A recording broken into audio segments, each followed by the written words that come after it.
niya yung makikibagay niya sa mga false preachers na nagkakalat ng mga masasamang balita na kesyong malapit na ang paghukom, na kesyong kayang lindol, baha, tagutom, dahil malapit nang dumating ang Antikristo, na kesyong kailangan i-rapture. Ano yun? Tatakasan na lang ng taong mundo kasi talo na ng kasamaan. Kaya kailangan ng i-rapture. Na kesyo para hindi matataka ng 666, hindi nila nalalaman ang kanilang sinasabi. Kaya nila nasasabi yun. Ang sabi ng banal na kasulatan, ipahayag ninyo ang mabuting balita. Kaya hindi masamang balita ang dapat. Ang sabi ng banal na kasulatan, of the increase of His government and peace, there shall be no end.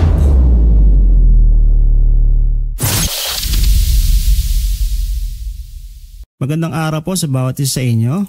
At ang topic natin ngayon is about ano nga ba ang ibig sabihin ng magandang balita? Ano po ang tinatawag na gospel or yung mabuting balita at sa English ay good news, no, sa New Testament. So sabi dito sa unang Korinto 1, hindi na natin pa liliguyin pa.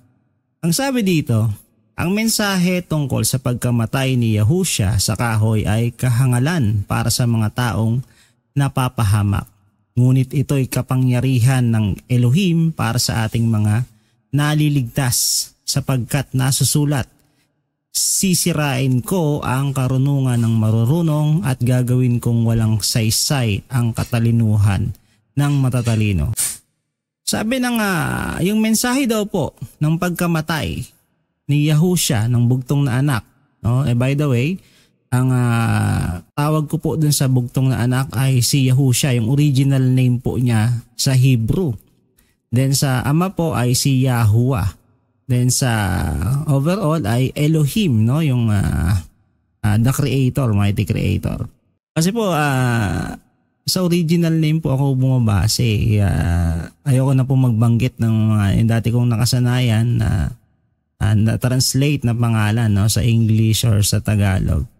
Sa original po na tawag yung aking binabanggit. So ang sabi dito, ang mensahe tungkol sa pagkamatay ni Yahushua sa kahoy ay kahangalan para sa mga taong napapahamak. So yun daw pong essence nung pagkamatay ng ating bugtong na anak sa kahoy ay kumbaga kahangalan lang o walang kwenta sa mga taong napapahamak. Pero ito'y kapangyarihan ng Elohim para sa ating mga naliligtas. Sa panahon na po na yan kasi marami ng Bible scholars. So, ang gagawin ngayon ng Elohim patutunayan, kumbaga sisirain niya itong mga pagmamarunong ng mga marurunong ng mga magagaling na Bible scholars, yung mga magagaling na debatista. Sa panahon natin, meron din mga ganon, kanya-kanyang pataasan ng ihi. Kumbaga na kami ay yung katotohanan, eto si brother ganito yung magaling sa Biblia. So maraming magagaling sa Biblia, nagdidebate, etc. etc. Pero sabi ng nasusulat, sisirain ko ang karunungan ng marurunong at gagawin kong walang saysay ang katalinuhan ng matatalino. Sabi sa 20, ano ngayon ang kabuluhan ng marurunong, ng mga tagapagturo ng kautusan, ng mahuhusay na debatista sa kapanahonang ito? So ibig sabihin sa panahon na yon, talagang marami na pong mga ganon, debatista, mga marurunong, mga tagapagturo ng kautusan. Ipinapakita ng Elohim na ang karunungan ng sanglibutan ito ay pawang kahangalan lamang.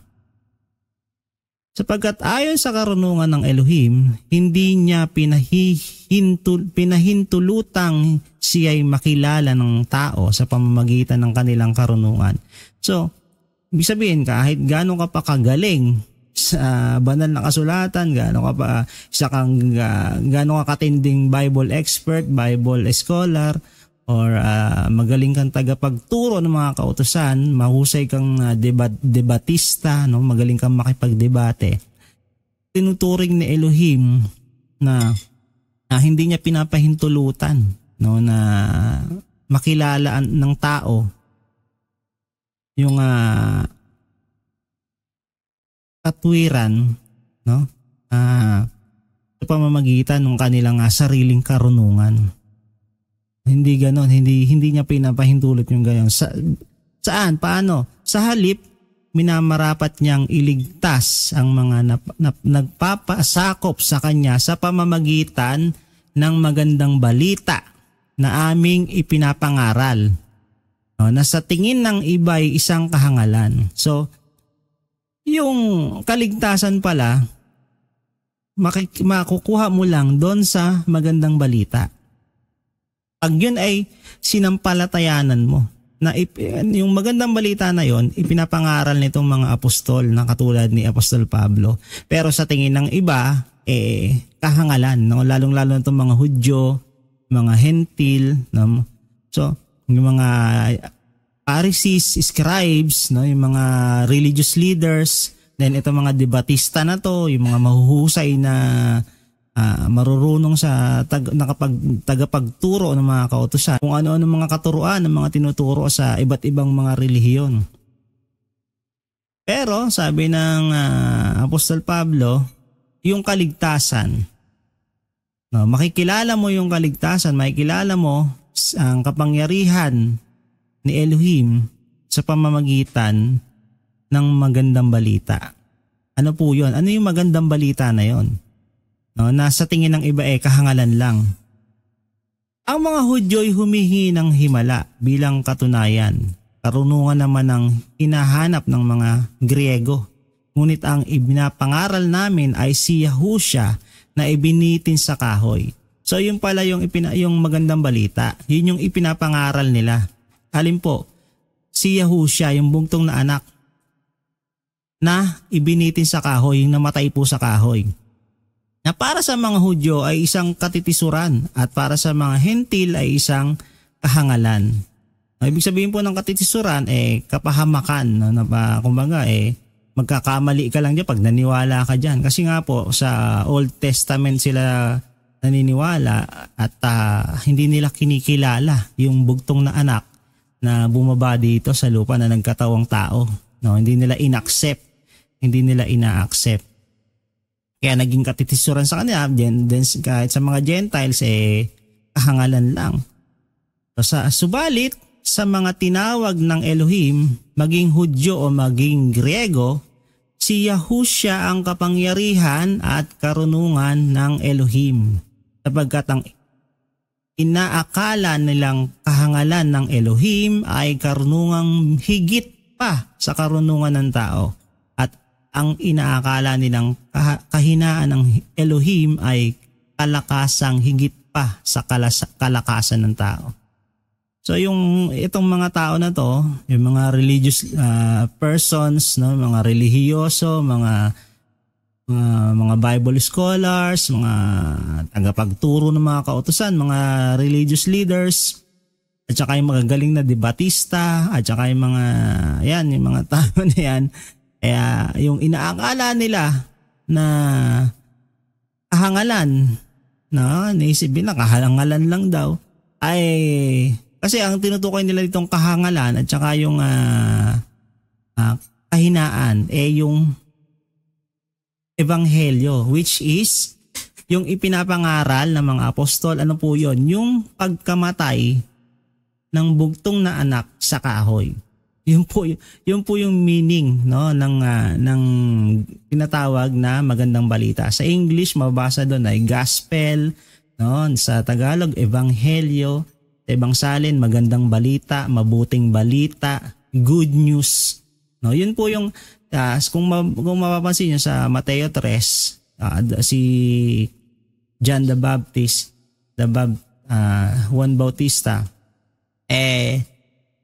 ang binabalita niya, paparating na ang kaharian ng langit, magsisi na kayo ng kasalanan. No, kaya nagbabautismo siya. So yun po yun, yung paparating na yun, yung kamatayan ng bugtong na anak. Pag namatay na po yung bugtong na anak, andun na fulfill na po nung habang nasa lupa pa siya, pinufulfill na po yung kaharian ng langit. Nung namatay siya, andun na po yung kaharian ng langit na nabuo na. naghahari na po dito sa lupa. So, kung medyo nalalaliman kayo sa topic na yon, panoorin niyo po yung mga una-una kong video. Nandun po, tinapik ko po yun. Ano bang ibig sabihin nun? Yung Matthew 6:33. Yun po yung tungkol doon. So dito muna tayo mag-focus. So ano ba yung mabuting balita? Ano ba yung magandang balita? Ano ba yung magandang balita na ipinapangaral nito ng mga apostol na sinasabi ng mga Hudyo at mga Hentil, mga kahangalan lang daw? Kasi tinuturing nila na si Yahushua kahangalan lang. Tapos hinaan, walang kwenta yung mga ipinapangaral nito. Na bakit ipapangaral yung pagkamatay ng Mesiyas, no? Bakit ipapangaral yung pagkamatay ng bugtong na anak? Na bakit yun ang pinipreach nila, pagkamatay nga yun. Hindi kasi nila naiintindihan na ang meaning po ng ebanghelyo, ng gospel, ng magandang balita, na yung good news, ay yung mismong pagkamatay ng bugtong na anak sa kahoy. Dahil bakit? Yun po kasi yung pagtubos ng kasalanan ng sanglibutan. Kaya kung mababasa po natin yan, yung ibig sabihin yan, doon sa sinabi ng Apostol Pablo sa unang Korinto 15, 1-3. Sabi nga dyan, ngayon pinatatalastas ko sa inyo mga kapatid, ang ebanghelyo na na sa inyo'y aking ipinangaral, na inyo namang tinanggap, na siya naman ninyong pinanatilihan, sa pamamagitan naman nito'y ligtas kayo kung matiyaga ninyong iingatan ang salitang ipinangaral ko sa inyo, maliban na kung kayo'y nagsisampalataya ng walang kabuluhan, sapagkat ibinigay ko sa inyo una sa lahat ang akin namang tinanggap. Ano ba yung tinanggap niya? Yung magandang balita, yung mabuting balita. Sabi diyan, yan, ano yung tinanggap niya? Na si Yahushua ay namatay. Diba? Yun yung tinanggap niya. Na si Yahushua ay namatay. Yun yung magandang balita na tinanggap niya. Ano yun? Na si Yahushua ay namatay dahil sa ating mga kasalanan, ayon sa mga kasulatan. So yun po pala yung ibig sabihin ng magandang balita. Yun yung good news na sinasabi. Yun yung doon pa sa Mateo, kasi ito nasa Korinto na to Sa panahon ni Mateo, binabalita pa lang ni Juan Bautista, paparating na. Yung magandang balita, yung good news na, yung kaharian ng langit paparating na. Imagine mo, kung liliteralin mo masyado yun, yung kaharian ng langit, wala po dito sa lupa kung yun ang ililiteral mo, di ba? Sabihin, yung kaharian sa langit, binahagi dito sa lupa sa pamamagitan ng bugtong na anak. Bumaba si Yahushua mismo. Bumaba siya dito para makita ng tao, maging bahagi yung tao doon sa kaharian ng langit. Magkaroon ulit ng spiritual connection. So tinalakay na po natin yan sa mga una nating videos. So panoorin niyo po yun para maunawaan nyo kung paano nangyari yun. So ito, maliwanag po dito. Sinasabi, yung good news, yung magandang balita, yung mabuting balita, yung gospel, yung ebanghelyo ay yung pagkamatay ng bugtong na anak sa kahoy para matubos ang kasalanan ng sanglibutan. Kaya sinabi po dito ni Yahushua ng bugtong na anak, yung sinabi niya sa Mateo 7:21-23, ano sabi niya? Hindi ang bawat isa na nagsasabi sa akin, Panginoon, Panginoon, ay makakapasok sa paghahari ng langit, kundi ang gumagawa ng kalooban ng aking Ama na nasa langit. Sa araw na iyon ay marami ang magsasabi sa akin, Panginoon, Panginoon, Master, Master, hindi ba sa iyong pangalan ay nagpahayag kami ng salita katulad ng mga propeta, at sa iyong pangalan ay nagpalayas kami ng mga demonyo, at sa iyong pangalan ay gumawa kami ng maraming himala? Anong sasabihin ni Yahushua? Pagkatapos nito ay ipapahayag ko sa kanila, hindi ko kayo nakikilala. Magsilayo kayo sa akin, mga ibang salin pa, may sinabi pa yun, no? Mapaggawa ng katampalasanan na pinalalayo niya. Bakit niya to sinabi? Kasi nga po, dahil dito sa isang example na po to, itong mga to na mga Bible scholars, na mga tagapagturo, mga religious leaders, yung mga mahuhusay na debatista, hindi yan in-acknowledge ni Elohim na magiging batayan mo para maligtas ka. Hindi yun ang ibig sabihin niya sinasabi dito. Kasi hanggang sa panahon natin ngayon, ano ba yung mga pinagtuturo ng mga tao? Puro bad news, hindi magandang balita. Ano sinasabi? Parating na yung 666, parating na yung beast, parating na yung anong tawag nito? Antikristo. Pag may nabalita ang giyera, may balita ang lindol, virus, yan, pag araw na malapit na ang paghuhukom, puro, kung papansin niyo, bad news yun. Hindi yun magandang balita sa mga tao. Ano ba yung utos? Sa Matthew 28:18 hanggang 20. Kasi nga, all power in heaven and earth has been given to me. Naibigay na sa kanya yung buong kapangyarihan sa langit, sa ibabaw ng lupa. Ang gagawin mo na lang, preach mo yung gospel. Yun yung utos. Mag-spread ka ng mabuting balita. Ang meaning po ng gospel, yung mabuting balita. So ano po yung mabuting balita? Yung pagkamatay ng bugtong na anak doon sa kahoy. Bakit naging magandang balita yon? Kasi nga, dahil sa pagkamatay niya, natubos yung kasalanan ng sanglibutan. Kaya po tinawag yon na magandang balita. Kung hindi yun kung namatay lang siya tapos walang natubos na kasalanan ng sanlibutan, magandang balita ba yon?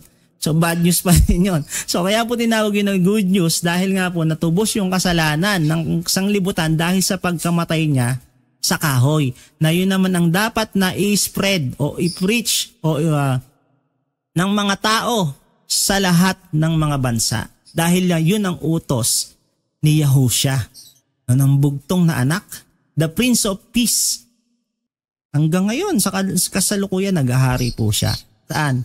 Sa puso ng bawat tao na tunay na kumikilala sa pagkamatay ng bugtong na anak sa kahoy, sa ebanghelyo, sa magandang balita. Kaya sabi niya dun sa mga relihiyoso, di ba? Sa mga Bible experts, sa mga Bible scholars, sa mga tawag nito, sa mga religious leaders, mga magagaling na debatista, yung mga nagpapalayas daw ng demonyo, mga nagpapagaling sa ilalim ng pangalan daw ng Unang-una, bakit sinabi ito ng bugtong na anak? No? Ang unang-una, baka kasi naman ibang pangalan yung kinilala nyo. No, katulad ko din po, aminado po ako, no. Ibang pangalan yung binabanggit ko na pangalan ng pangalan ng bugtong na anak, pangalan ng ama, no? Ibang pangalan po yung nababang. Kaya nung ma-realize ko, nga naman, teka, dun ako mas okay nang yung original Hebrew name na lang yung banggitin ko, yung tawagin ko, kasi malaki po ang epekto nun sa pagkakaroon ng spiritual connection at sa pagiging accurate ng mabuting balita, ng banal na kasulatan. Para maging accurate yun, siyempre yung original name yung babanggitin mo. Kasi halimbawa, kahit ako naman, pangalan ko Juan. So, pag napunta ako sa Korea, tawagin ba nila akong Park Sing-yi or tawagin ba nila ako ng Korean name? Pag nakarating ako sa Amerika, pag tinawag ba akong John, lilingon ba ako sa kanila? Hindi, kasi ang pangalan ko Juan 'Di ba? So, ganun din po yung lalong-lalo na dapat ingatan natin yung mga pangalan, ng mga banal na pangalan, no, na pinaka mga importanteng pangalan na dapat nating banggitin. Mamaya kasi JESUS tayo ng JESUS, hindi naman pala yun. Imbento lang pala yun. Diba? Tapos sasabihin sa atin, oh, sa pangalan mo po nagpagaling ako na may sakit, nangaral po ako. Nagpalayas po ako ng demonyo sa pangalan mo. Teka, hindi kita kilala. Hindi naman yan yung pangalan ko Paano po bang nangyari yun? At saka po, pangalawa, yun nga, hindi naman maliligtas yung tao kahit gano'n ka kagaling sa banal ng kasulatan. Kung hindi mo naman kinilala yung tunay na essence ng pagkamatay ng bugtong na anak sa kahoy. Diba? At hindi yun hindi ka doon nag-focus. Hindi yun ang pinreach mo sa lahat ng mga bansa. Hindi ka naging bahagi sa utos na yon. Kaya nga po inutos yun preach the gospel to all nations. Ibig sabihin, nung time na sinabi yon ng bugtong na anak doon sa mga kanyang mga alagad, sabi niya, ituro ninyo sa kanila ang lahat ng mga bagay na inutos ko sa inyo. So kung lahat ng mga bagay na yon na inutos ng bugtong na anak doon sa mga alagad, kailangan nilang ituro doon sa lahat ng mga bansa. So hanggang makarating sa atin, kailangan isi-share din natin yung kung ano yung tinuro sa atin, eksakto ituturo natin sa kanila. So at yan po yung ginagawa natin ngayon. Walang labis, walang kulang. Lahat po nakabase sa banal na katotohanan sa ebanghelyo sa magandang balita. Again, ano po yung magandang balita? Yung pagkamatay ng bugtong na anak sa kahoy. At bakit yun tinawag na magandang balita? Dahil doon sa pagkamatay niya na yon sa kahoy ay natubos ang kasalanan ng sanglibutan. At yung magandang balita na yon at yun po ang dapat nating ipinangaral dahil yun po yung ipinapangaral nila Apostol Pablo nung panahon na yon. At sa magpakailanman hanggang sa susunod pang henerasyon, yun po yung magandang balita, yun dapat nating magpagpokusan, no? Pag-ukulan ng panahon. Maiksi lang po ang buhay ng tao kung tutuusin. Wala pong makakapagsabi kung hahaba yung buhay ng tao or bigla lang hindi ka pa ba itatama yung mga bagay na dapat mong gawin. Yung importante na katulad po ng mga bagay na to. So again po, kahit gaano pa tayo kagaling sa paniniwala, no, sa Biblia, at kahit sa palagay natin gaano katindi yung pananampalataya na ginagawa natin, kaso nasa mali nga tayo, bali wala rin po, no? Matindi nga yung pananampalataya mo, kaso mali naman, mali din yung pangalan na binabanggit mo, tapos nakabase ka pa sa mga religions, tapos ang pinapakinggan mo yung mga religious leaders na wala nang ginawa kundi makipagkompetensya, makipagtaasan ng ihi sa ibang mga relihiyon. Paano na? So sana naintindihan nyo po, no? Subscribe po kayo para sa mga sorpresa pa na darating.